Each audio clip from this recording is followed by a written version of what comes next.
A new record of illegal boat migrant arrivals was set on Christmas Day in Britain, with the Ministry of Defence reporting that 90 migrants were brought ashore on Sunday, capping off a record year for illegal migration in the English Channel, in which over 45,000 have crossed the busy waterway in often dangerously flimsy rubber boats from the beaches of France. A further 90 migrants were brought ashore after crossing in 2 boats on Christmas Day. This represents a new record for the holiday, topping the previous record set last year when 67 landed on Christmas, which broke the former high of 40 in 2018.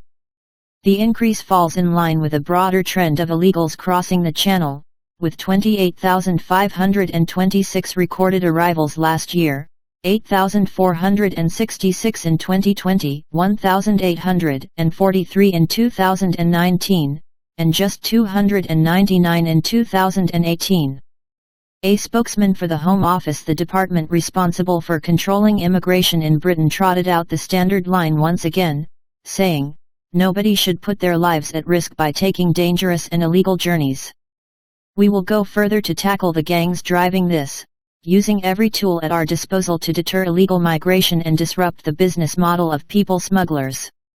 However, successive Conservative governments have been unable, or indeed unwilling, to tackle the ever-growing crisis. This has come with deadly consequences, with 4 boat migrants, including a teenager, losing their lives earlier this month after their people smuggler provided craft capsized in the channel. This came just over a year after 27, including an infant, perished in similar circumstances.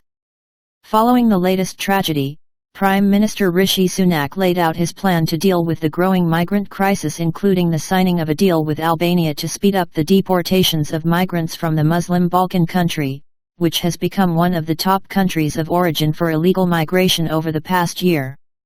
The government is also planning on ending the controversial hotel scheme that was introduced during the Chinese coronavirus crisis and has seen some 40,000 alleged asylum seekers put up in hundreds of hotels at an estimated cost of £5.5 million per day for the taxpayer. Crucially, however, the government has refused to take a push back the boat's approach with France, despite paying the EU nation hundreds of millions to clamp down on the migrant crossings and people smugglers operating from the beaches of Calais and elsewhere.